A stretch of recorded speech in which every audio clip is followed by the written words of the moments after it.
The Sony 55-210mm is still the cheapest first-party telephoto zoom lens available.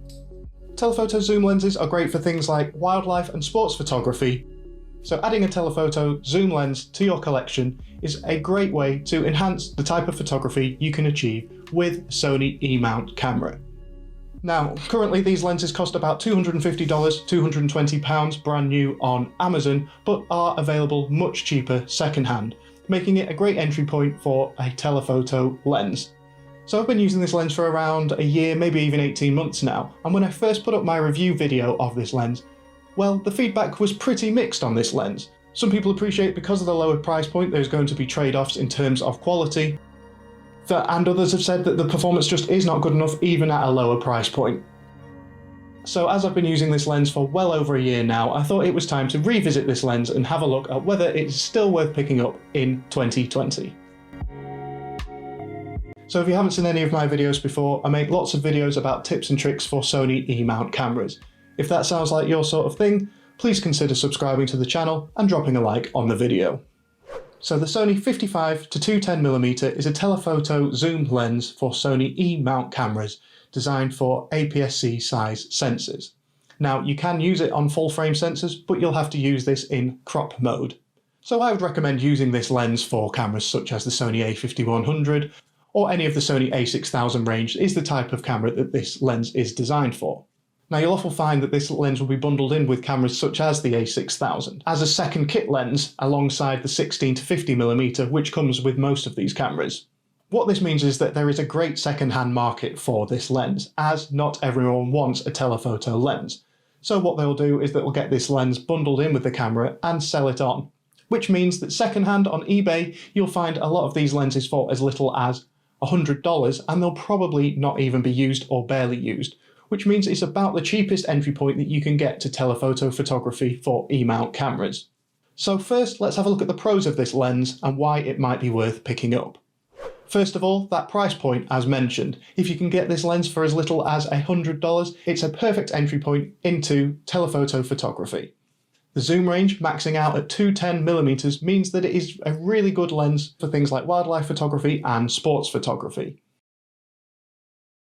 Now, the zoom range isn't going to let you zoom from huge distances, but for things like bird photography in gardens and stuff like that, it means you can get zoomed in pretty well from a decent distance. So if you're just getting started in telephoto photography, it's a good lens choice from that point of view. And it's also a massive improvement over the zoom that you can get from the 16-50mm kit lens. Another big plus point of this lens is that it has OSS optical steady shot built in. This means that this lens has image stabilization, which is a big plus point especially when recording video. As you can see at the most zoom 210, even if you're keeping the camera as still as you can, you're going to get a lot of shake. Optical stabilization helps reduce this massively. I find this invaluable with this lens, as even though you can get a lot of telephoto zoom lenses, third-party ones anyway, much cheaper, they'll almost never have image stabilization built in. Removing shake from your videos will help improve the quality and the professionalism of your videos a lot. Also, as this is a first-party Sony lens, it has autofocus built in. It autofocuses pretty quickly and pretty accurately, which most of the time is good enough. Though I do find when zoomed all the way out to 210mm, it does struggle to pinpoint focus quickly, especially in a busy scene. So overall, I think there's a lot of plus points to this lens, especially at its price point. But now let's go through some of the cons as to why you might not want to pick up this lens.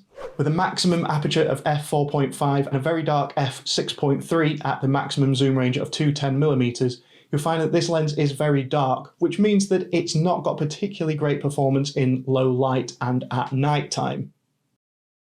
This is a trade-off of it being a lower priced and a much smaller telephoto lens than you'll usually find.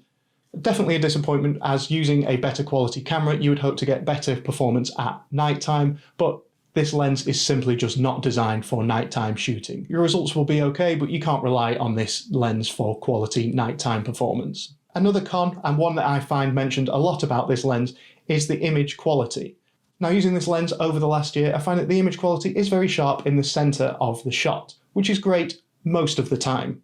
And I think you have to learn how to use this lens so you can get the best performance out of it. I do find at the edges of your shots, especially at the larger zoom ranges, it can become a little distorted and a little blurry. So if you're looking for really clear shots all the way around the image, you might find that this lens lacks a little. And I also do find a few issues with chromatic aberrations, where you get a little bit of colouring around the edges of images sometimes, which aren't exactly what you would be hoping for. However, I do find that images are very sharp in the centre using this lens. So I think it's just knowing what to expect from its lens and what its limitations are. So I think they're the main things worth considering when buying this lens, but at that low price point, I think it's definitely worth considering. But now let's have a closer look at the lens.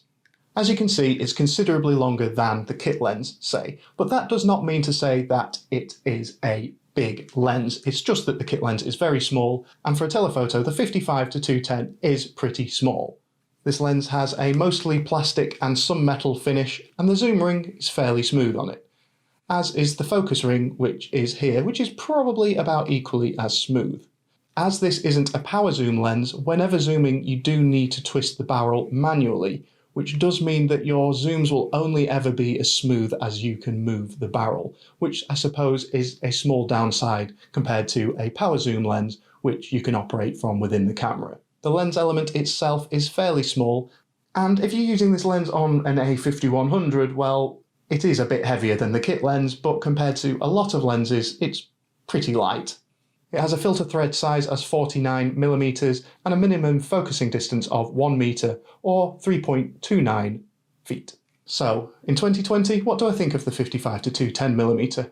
Well, it's not perfect. I'm not going to pretend that it is. I'm finding limitations, especially around the image quality, and for more professional-looking wildlife and sports photography, I'm starting to require a longer zoom range than 210mm provides. But saying that, I do use this lens a lot still, because I like wildlife photography, and if you're into that type of photography, or sports photography, or any type of photography which requires a telephoto zoom lens, if you've got an E-mount camera, it's simply the cheapest option for that type of photography. With the plus points of having image stabilization and autofocus built in, if you can get one for as cheap as $100, then I still think it's worth picking up. Now, within the near future, I think I would like to upgrade from this lens, but the next step up in terms of first-party telephoto zoom lenses with a longer range is the 70-350mm, which costs about £800, about $900, I think. So a huge step up in price, or I could go to a third-party lens, but if you want a lens which is designed for APS-C size sensors, has autofocus and OSS, then that is really the next step up. So I feel like that's a long way off for me because that's very expensive, meaning that the 55-210mm will get plenty of use from me yet. So yes, definitely a recommendation, but keep in mind the negatives of this lens. Do you still use this lens as well? Let me know in the comments. But if you've enjoyed the video, please consider subscribing to the channel and dropping a like on the video.